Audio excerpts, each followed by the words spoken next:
Hello doctors.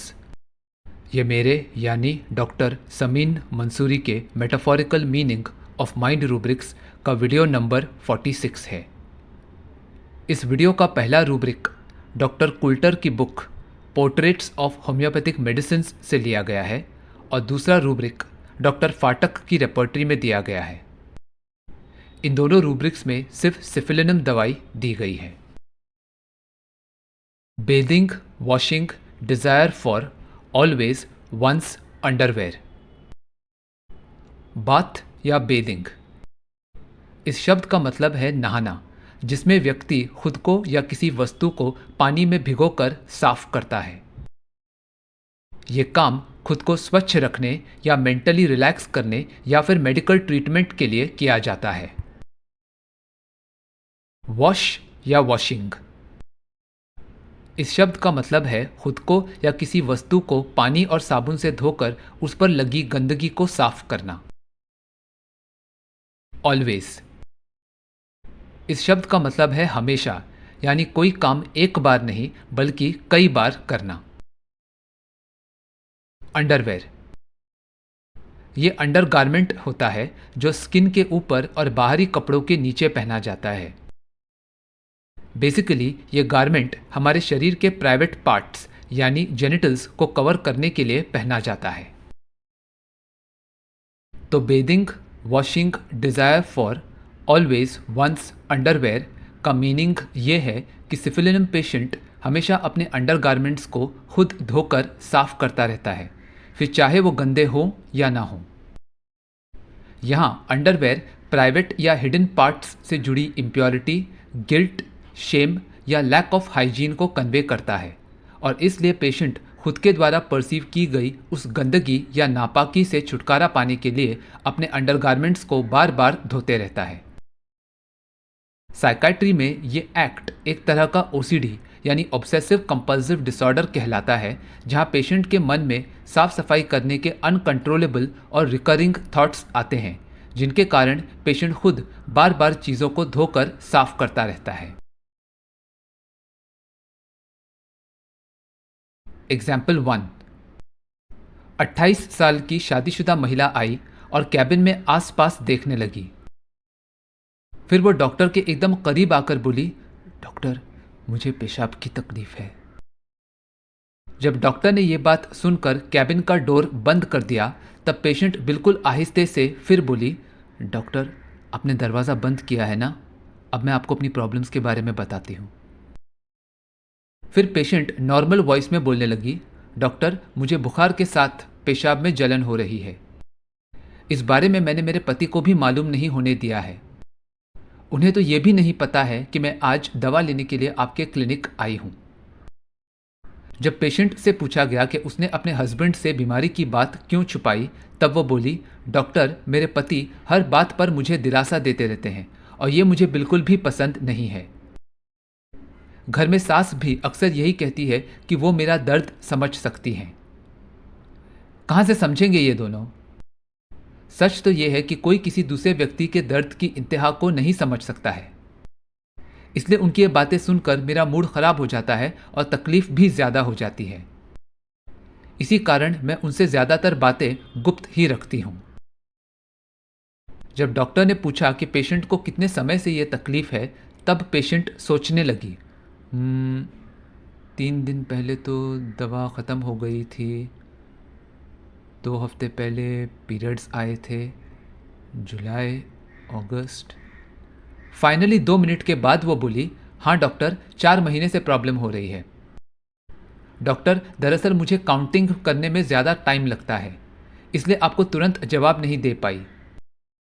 इसी वजह से मैं घर खर्च का हिसाब जल्दी करने के लिए कैलकुलेटर इस्तेमाल करती हूँ। फिर पेशेंट बोली, डॉक्टर, मैंने इस तकलीफ के लिए दवा भी ली थी, लेकिन कोई आराम नहीं मिला। पेशाब से कभी कभी खून भी जाता है और इतनी बास आती है कि एक बार यूरिन पास करने के बाद मैं खुद 3 बार अपनी पैंटी धोती हूँ। इसी वजह से किसी को ये पता नहीं है कि मुझे यूरिन का इन्फेक्शन है। ऐसा भी हुआ है कि रात को नींद से जागकर यूरिन पास करने के बाद मैंने खुद 3-4 बार अपनी पैंटी धोई है, क्योंकि मुझे डर लगता है कि अगर पैंटी पर उस गंदे खून वाले यूरिन की बूंदें रह गई और किसी ने उस पैंटी को छू लिया तो वो भी बीमार हो जाएगा। हालत ऐसी हो गई है कि पैंटी को अच्छी तरह से धोने में मेरा 1 घंटा तक निकल जाता है। रात को कपड़े धोने के कारण सुबह के समय नींद पूरी होने के बावजूद काम करने का बिल्कुल भी मन नहीं करता है। उस समय बहुत आलस महसूस होता है। फिर पेशेंट बोली, डॉक्टर, जब कभी मुझे हैवी पेनफुल पीरियड्स आते हैं तब मैं डर जाती हूँ कि अगर ऐसा ही हाल बना रहा तो मेरे शरीर में खून की कमी हो जाएगी ना। थोड़ी देर बाद पेशेंट रोने लगी और पूछने पर बोली, डॉक्टर, पता नहीं, मुझे कई बार बिना वजह ही रोना आ जाता है। फिर कुछ देर बाद पेशेंट ने अपने आप रोना बंद कर दिया। जब पेशेंट से पूछा गया कि वो इस डॉक्टर से दवा लेने क्यों आई, तब वो बोली, डॉक्टर, आपकी दवा से मेरी पड़ोसन का गैस प्रॉब्लम ठीक हो गया था। तो मुझे लगा कि जैसे आपने उसे ठीक कर दिया है वैसे ही आप मुझे भी अच्छा कर दोगे। अगर आपसे भी ये तकलीफ ठीक नहीं हुई तो मुझे यही लगेगा कि मुझे ऐसी बीमारी हो गई है जिसका कोई इलाज ही नहीं है। जब पेशेंट को कैबिन के बाहर वेट करने के लिए कहा गया तब वो बोली, ठीक है डॉक्टर, लेकिन याद रहे ये सारी बातें सिर्फ आपके और मेरे बीच ही रहनी चाहिए। तो इस केस में पेशेंट को यूटीआई यानी यूरिनरी ट्रैक्ट इन्फेक्शन की प्रॉब्लम है और उसका डॉक्टर के केबिन में आने से पहले आसपास देखना और आहिस्ते से अपनी तकलीफ बयान करने का मतलब है कि पेशेंट अपनी प्रॉब्लम्स को एक राज रखना चाहती है। इसी तरह पेशेंट ने अपने हस्बैंड और मदर इन लॉ को भी ये बात नहीं बताई कि वो इलाज के लिए डॉक्टर के पास जा रही है। इसके अलावा पेशेंट ये भी चाहती है कि जो भी बातें उसने बताई हैं वो सिर्फ उसके और डॉक्टर के बीच ही रहें। इसलिए ये रूब्रिक है सीक्रेटिव। पेशेंट के हस्बैंड एवं सास द्वारा दिए जाने वाले दिलासे और हमदर्दी से पेशेंट की तकलीफ ज़्यादा हो जाती है और इसलिए पेशेंट अपनी बातें इन दोनों से सीक्रेट रखती है। पेशेंट के मुताबिक दूसरे उसकी तकलीफ़ों को नहीं समझ सकते हैं, लेकिन इसके बावजूद उन दोनों का ये कहना कि वो पेशेंट की पीड़ा समझ सकते हैं पेशेंट को अपसेट कर देता है। इसलिए ये रूब्रिक है कंसोलेशन एग्रवेट्स, सिंपैथी एग्रवेट्स। पेशाब में आने वाले खून और बदबू को बर्दाश्त न कर पाने के कारण पेशेंट अपनी पैंटी को लंबे समय तक और बार बार धोती रहती है। दिन हो या रात पेशेंट बस इसी काम में व्यस्त रहती है और इसी एक्ट के जरिए उसने अपनी बीमारी को राज रखा है। तो ये रूब्रिक है bathing, washing, desire for, always, once, underwear. Patient हमेशा अंडरवेयर को धोती रहती है क्योंकि उसे यह डर लगता है कि यदि उसने अंडरगारमेंट पर मौजूद ड्रॉप्स ऑफ ब्लडी यूरिन को ठीक से नहीं धोया और किसी ने उस पैंटी को छू लिया तो वो इंसान बीमार हो जाएगा। तो ये रूब्रिक है fear of contagion. Infection, contagion और कंटेजियस डिजीजेस, इन तीनों वर्ड्स से जुड़े फियर्स में सिफिलिनम दवाई कॉमन है और इनके डिफरेंसेस को एग्जाम्पल्स के साथ मैंने अपने बोविस्टा माइंड रूब्रिक्स के पार्ट 2 वाले वीडियो में एक्सप्लेन किया है। उस वीडियो का लिंक डिस्क्रिप्शन में है तो आप उसे रेफर कर सकते हैं। रात को अंडरगारमेंट्स धोते रहने के कारण सुबह के समय पेशेंट को आलस महसूस होता है, इसलिए ये रूब्रिक है लेजीनेस मॉर्निंग। जब पेशेंट से पूछा गया कि उसे यूटीआई की प्रॉब्लम कब से है तब उसने बहुत सोचने के बाद जवाब दिया 4 महीने से। इस पर पेशेंट ने यह भी बताया कि उसे गिनती और हिसाब करने में ज्यादा समय लगता है, इसलिए सही रूब्रिक है स्लोनेस व्हेन कैलकुलेटिंग। पेशेंट को यह अंधविश्वास हो गया है कि जैसे डॉक्टर ने उसके नेबर को अच्छा कर दिया वैसे ही वो पेशेंट के यूटीआई को भी ठीक कर देंगे, इसलिए यह रूब्रिक है सुपरस्टिशियस।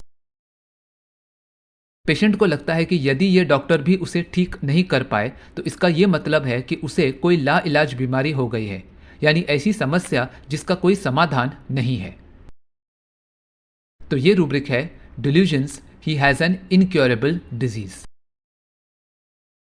पेशेंट को एक्सेसिव मेंस्ट्रुअल ब्लीडिंग के कारण डर लगता है कि कहीं उसके शरीर में खून की कमी ना हो जाए। तो ये रूब्रिक है fear of poverty. Delusions, legs tied together. Delusions, imaginations, hallucinations, illusions, इन चारों टर्म्स के डिफरेंसेस को मैंने अपने हायोसाइमस के video delusions, chasing and driving peacocks में एक्सप्लेन किया है। उसका लिंक डिस्क्रिप्शन में है, तो आप उसे रेफर कर सकते हैं। लेग्स, ये वो लिम्स हैं जिसे हम चलने के लिए इस्तेमाल करते हैं।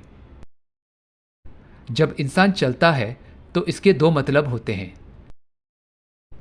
पहला, वो अपने लेग्स के द्वारा कहीं जाना या पहुंचना चाहता है, और दूसरा, इसे मेटाफोरिकली समझें तो इंसान अपने बलबूते पर अपनी लाइफ में सफलता हासिल करने के लिए जो करियर चूज करता है उस पर चलकर सक्सेस अचीव करना। इन दोनों मकसद को पूरा करने के लिए लेग्स की जरूरत पड़ती है। जब लेग्स फ्रीली मूव करते हैं तब व्यक्ति उनके जरिए जहां जाना चाहे जा सकता है। टाइड टुगेदर, इस फ्रेज का मतलब है दो या उससे ज्यादा चीजों को एक साथ किसी रस्सी या धागे से बांधना, जिसके कारण उन चीजों को अलग करना मुश्किल हो जाए। तो delusions, imaginations, hallucinations, illusions, legs tied together को लिटरली समझें तो सिफिलिनम पेशेंट को यह गलतफहमी होती है कि उसके पैर बंधे हुए हैं। लेकिन मेटाफोरिकली इस रूब्रिक का मतलब है कि सिफिलिनम पेशेंट के पैरों में चलने की एबिलिटी होने के बावजूद वो अपनी लाइफ में आगे नहीं बढ़ पा रहा है, क्योंकि कोई चीज़ है जिसने उसके पैरों को बांध रखा है। यदि उसके पैरों पर बंधी रस्सी या गांठ खुल जाए तो वो बहुत आगे जा सकता है और अपनी मनचाही मंजिल तक पहुंच सकता है। एग्जाम्पल 2, 40 साल का मेल पेशेंट आया और उसने पूछा, आप डॉक्टर एबीसी एबीसी है ना? जब डॉक्टर ने जवाब दिया हाँ, तब पेशेंट बोला, मेरा नाम XYZ है, क्या मैं अंदर आ सकता हूँ? जब डॉक्टर ने कहा हाँ, तब पेशेंट अंदर आया और कुर्सी पर बैठा, लेकिन देखकर लग रहा था कि वो बेचैनी महसूस कर रहा है। उसकी रिपोर्ट्स से पता चला कि उसे रूमेटॉइड आर्थराइटिस है। फिर पेशेंट बोला, डॉक्टर, मुझे हाथों और पैरों में दर्द हो रहा है। कई बार तो बैठे बैठे भी ऐसा लगता है कि दोनों पैर आपस में बंध गए हैं या जकड़ गए हैं, जिसके कारण मुझे चलने फिरने में बहुत दिक्कत होती है। दवा लेने से कभी आराम मिलता है तो कभी हालत वैसी की वैसी ही बनी रहती है। रात के समय कभी दर्द बढ़ने से या टॉयलेट जाने के लिए उठने से मुझे सुबह आंख खुलने पर बहुत थकावट महसूस होती है, इसलिए मुझे रात से डर लगता है। फिर पेशेंट बोला, डॉक्टर, मैं एक कंपनी में काम करता हूँ और अब मुझे दुबई जाकर वहाँ की बड़ी MNC में जॉब करने का मौका मिला है, लेकिन मैं वहाँ जा नहीं सकता क्योंकि मेरा मौजूदा कंपनी के साथ 5 साल का कॉन्ट्रैक्ट है जो अब तक ख़त्म नहीं हुआ है। मैं दुबई में जॉब करके अपनी लाइफ में और भी ज़्यादा आगे जा सकता हूँ और उस फॉरेन कंपनी का CEO या वाइस प्रेसिडेंट भी बन सकता हूँ, लेकिन इस कॉन्ट्रैक्ट के कारण मैं बंध गया हूँ। इसी वजह से मैं अपना काम भी ठीक से नहीं कर रहा हूँ और जब दवा लेने से मेरे जॉइंट पेन्स ठीक हो जाते हैं तब भी मैं बीमारी का बहाना बनाकर काम से छुट्टी ले लेता हूँ। बस एक बार इस कॉन्ट्रैक्ट से मुझे मुक्ति मिल जाए, फिर मैं दूसरों को दिखा दूंगा कि मैं अपनी एबिलिटीज़ के बलबूते पर कहाँ तक पहुँच सकता हूँ। मैं कोई कमज़ोर इंसान नहीं हूँ, लेकिन कभी कभी तो ऐसा लगता है कि इस बीमारी ने भी मुझे लाइफ में आगे बढ़ने से रोक रखा है। मेरे पेरेंट्स ने बताया था कि मैं क्लास 2 में होते हुए बिना किसी की मदद लिए क्लास 7 के मैथ्स प्रॉब्लम्स भी बड़ी आसानी से सॉल्व कर लेता था।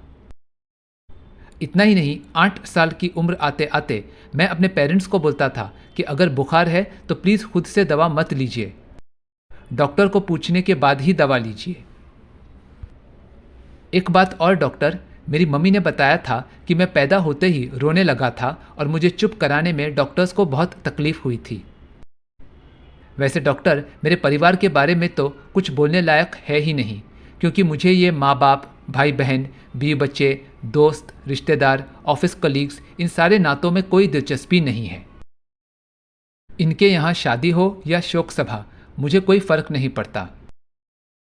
बल्कि डिवोर्स के टाइम पर ही मैंने अपनी वाइफ को ये कह दिया था कि एलिमनी मिल जाएगी, लेकिन उसके अलावा मेरा तुझसे और तीनों बच्चों से कोई लेना देना नहीं रहेगा। पेरेंट्स हों या सिबलिंग्स, उनको भी मैंने यही कहा है कि तुम्हारी लाइफ है, तुम ही जानो। एक्चुअली डॉक्टर, इन बेकार के रिश्तों की जगह मैं अपने करियर और इस बीमारी के ठीक होने पर फोकस कर रहा हूं। जब पेशेंट को कैबिन के बाहर वेट करने के लिए कहा गया, तब वो बोला, डॉक्टर आप मुझे 15 दिन की दवाई देने वाले हैं ना? जिस पर डॉक्टर ने कहा हाँ।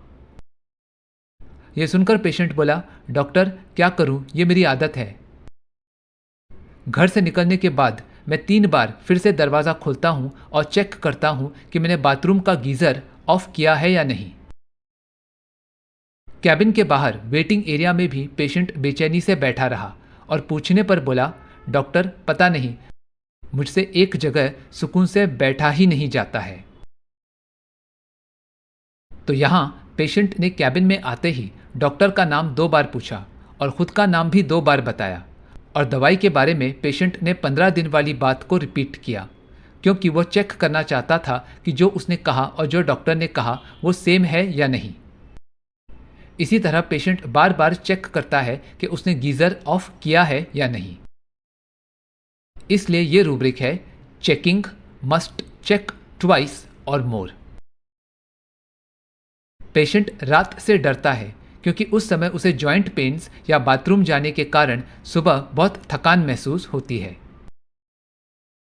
तो ये रूब्रिक है, fear night aggravates from mental and physical exhaustion on waking. Joint pains और जकड़न महसूस होने पर पेशेंट को ऐसा लगता है कि उसके दोनों पैर आपस में बंध गए हैं, जिसके कारण वो चल फिर नहीं पा रहा है। इसी तरह पेशेंट को ये लगता है कि वो अपनी लाइफ में बहुत आगे जा सकता है और अपने मकसद तक पहुंच सकता है, लेकिन इस बीमारी और कंपनी के कॉन्ट्रैक्ट ने उसे रोक रखा है। नोट करें कि पेशेंट ने कहा मैं बंध गया हूं, लेकिन पूरी कॉन्वर्सेशन में वो दुबई जाकर जॉब करने की, अपनी लाइफ में आगे बढ़ने की और अपने बलबूते पर अपनी मंजिल तक पहुंचने की बात कर रहा है, जिसके लिए उसके पैरों का लिटरली और मेटाफोरिकली दोनों तरह से फ्री होना बहुत ज़रूरी है। इसलिए इन तीनों बातों के लिए कॉमन रूब्रिक है, delusions, imaginations, hallucinations, illusions, legs tied together. Contract में बंधे होने और दुबई न जा पाने के कारण पेशेंट का अपनी प्रेजेंट कंपनी के कामों में मन नहीं लगता है और ठीक होने पर भी वो अपनी बीमारी का बहाना बनाकर छुट्टी ले लेता है। तो ये रूब्रिक है, फेनिंग सिक। फेनिंग सिक और एग्जैजरेट्स हर सिम्टम्स, इन दोनों रूब्रिक्स के डिटेल डिफरेंसेस मैंने अपने प्लमम मेटालिकम के video delusions people appeared like dolls में दिया है। उसका लिंक डिस्क्रिप्शन में है, तो आप उसे रेफर कर सकते हैं।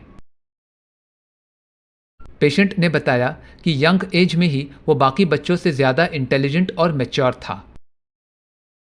इसलिए ये रूब्रिक है, प्रेकॉसिटी। पेशेंट की मम्मी के अनुसार पेशेंट ने पैदा होते ही रोना शुरू कर दिया था। इस पास्ट हिस्ट्री वाले सिम्टम का रूब्रिक है, weeping in children babies immediately after birth. Patient ने कहा कि उसे किसी भी तरह के रिश्ते नातों की कोई परवाह नहीं है। इसमें पेशेंट के parents, siblings, wife, children, friends, relatives और कलीग्स सब शामिल हैं। बल्कि पेशेंट के लिए उसका करियर और क्योर ज़्यादा इंपॉर्टेंट है। इसलिए ये रूब्रिक है, इंडिफरेंस टू रिलेशंस।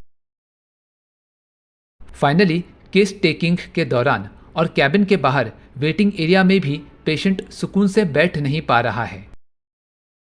इसलिए ये रूब्रिक है, restlessness while sitting.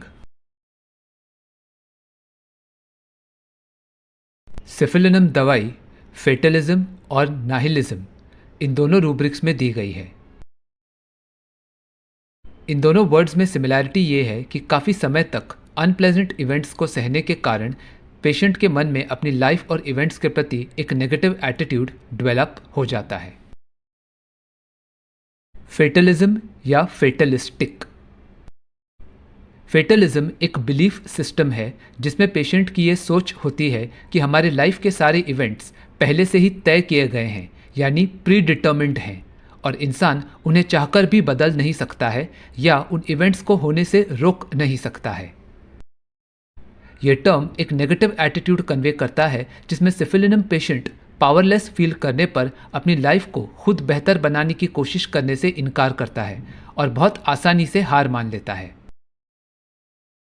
Example, patient बोला, डॉक्टर अब मेरी किस्मत में ब्लड कैंसर होना लिखा था तो इसमें मैं क्या कर सकता हूँ। मैं इस बीमारी का इलाज भी नहीं करवा रहा हूँ क्योंकि अगर मेरी किस्मत में ठीक होना लिखा है तो मैं बिना दवा लिए ही अच्छा हो जाऊँगा, और अगर भाग्य में इस कैंसर के कारण ही मेरा मरना लिखा है तो टॉप कैंसर स्पेशलिस्ट से इलाज करवाने के बाद भी मेरी बीमारी कभी ठीक नहीं होगी और मैं यही समझूंगा कि मेरे नसीब में ठीक होना लिखा ही नहीं था। मेरी लाइफ में इस कैंसर के कारण जो कुछ भी होना है वो तो सब पहले से ही लिखा हुआ है और वो होकर ही रहेगा। इंसान अपने मुकद्दर को बदल नहीं सकता है, इसलिए मैं दवा लूं या ना लूं इससे कोई फर्क नहीं पड़ता है। नाइहिलिज्म या नाहिलिस्टिक एटीट्यूड। लैटिन में नाहिल का मतलब है नथिंग या द एब्सेंस ऑफ एनीथिंग, इसलिए नाइहिलिज्म का मतलब है शून्यवादी रवैया। सिफिलिनम पेशेंट के अनुसार लाइफ बिल्कुल मीनिंगलेस है। इसी तरह वो knowledge, truth, religion, moral code और लव जैसी किसी भी चीज को नहीं मानता है। पेशेंट लाइफ के एग्जिस्टेंस और पर्पस दोनों को लेकर नेगेटिविटी फील करता है। एग्जाम्पल, पेशेंट बोला, डॉक्टर अपने परिवार और बाकी रिश्तेदारों के लिए इतना कुछ करने के बाद मुझे क्या मिला? कुछ नहीं। आप किसी के लिए कितना भी करो, अंत में आपको कुछ नहीं मिलता है। अच्छा रहकर कुछ नहीं होता, बुरा बनना ही पड़ता है। ये पाप पुण्य, अच्छे बुरे कर्म सिर्फ समाज द्वारा बनाए गए फैंसी शब्द हैं जिनका कोई मतलब नहीं है। इसलिए अब मैंने पूजा पाठ करना भी बंद कर दिया है। मेरे जीवन में रिश्ते नाते, रिलीजन, ये सारी बातें एग्जिस्ट ही नहीं करती हैं, बल्कि मुझे तो लाइफ ही बेमतलब लगती है। तो जहां फेटलिज्म में सिफिलिनम पेशेंट खुद को पावरलेस मानकर सब कुछ किस्मत के भरोसे छोड़ देता है, वहीं नाइहिलिज्म में पेशेंट दुनिया की ज्यादातर बातों और चीजों को मीनिंगलेस समझता है। सो टू समराइज, सिफिलिनम पेशेंट के पेरेंट्स या ग्रैंड पेरेंट्स में एडिक्शन की प्रॉब्लम होती है और इस बैड फैमिली हिस्ट्री के कारण ये बच्चे कम उम्र से ही शराब पीने लगते हैं, किसी भी तरह के रूल्स फॉलो नहीं करते हैं और काफ़ी नाफरमान होते हैं, मतलब अपने सीनियर्स या एल्डर्स की बात नहीं मानते हैं। लैंग्वेज के ग्रामर और मैथ्स में कमज़ोर होने के बावजूद इन बच्चों को राक्षस और भूत प्रेत जैसे डरावने चित्र बनाना अच्छा लगता है। सही और गलत में फ़र्क करने की एबिलिटी ना होने के कारण ये पेशेंट्स आसानी से झूठ बोलते हैं, चोरी चकारी, गुंडागर्दी, दारू की भट्टी चलाना या ड्रग्स बेचने जैसे बुरे कामों में लग जाते हैं और इसलिए असामाजिक तत्व कहलाते हैं। इन पेशेंट्स का बर्ताव उनके जन्म के समय असाइंड जेंडर से ऑपोजिट होता है, इसलिए अपने ड्रेसिंग और बिहेवियर से मर्द जनानी यानी एफेमिनेट और लड़कियां मर्दाना यानी मैनली नजर आती हैं। इन सब के बावजूद पेशेंट खुद को महान व्यक्ति समझता है और गलत काम करते रहता है। रोमांस करते समय अपने पार्टनर को मारने या फिर पार्टनर के हाथों खुद को पिटवाने से पेशेंट को प्लेजर मिलता है, लेकिन वो किसी भी तरह की जिम्मेदारी नहीं उठाता है। सिफिलिनम पेशेंट को बीमारी के पहले हुए इंसिडेंट्स ही याद रहते हैं और वो बाकी सारी बातें भूल जाता है। अब पेशेंट को लकवा डेवलप हो जाने का डर सताता है और वो इलाज भी करवाता है, लेकिन यदि बीमारी ठीक भी हो रही हो तब भी पेशेंट को अपने अच्छे हो जाने की कोई उम्मीद नज़र नहीं आती है और फ्रस्ट्रेट होने पर पेशेंट खुद का सिर दीवार पर मारता है। फाइनली पेशेंट को ये लगता है कि इतनी निराशा सहने से बेहतर है कि उसे मौत आ जाए। Alcoholism, dipsomania, hereditary and in children of alcoholic mother, discipline want of, disobedience in children, studying difficult grammar and mathematics, artistic aptitude, drawing monsters, evil and weird things, liar, never speaks the truth, does not know what she is saying, moral affections, want of moral feeling, antisocial, effeminate, mannish habits of girls and women, delusions, imaginations, is great person, love, perversity, sadomasochistic, responsibility, aversion to, forgetful but remembers everything before her disease, fear of paralysis, despair of recovery during convalescence, striking himself, knocking his head against wall and things, and death desires from despair. तो मुझे उम्मीद है कि इस video में बताए गए rubrics के द्वारा आपको सिफिलिनम दवाई समझ आई होगी। अगर ये वीडियो पसंद आया तो उसे लाइक और शेयर करें और मेरे इस YouTube चैनल को सब्सक्राइब करें। वीडियो या होम्योपैथी से जुड़े आपके कोई भी सवाल हो या आप फीडबैक देना चाहें तो मुझे कमेंट्स में बताएं। मैं आपके सवालों का जवाब देने की पूरी कोशिश करूंगा। Thank you for watching.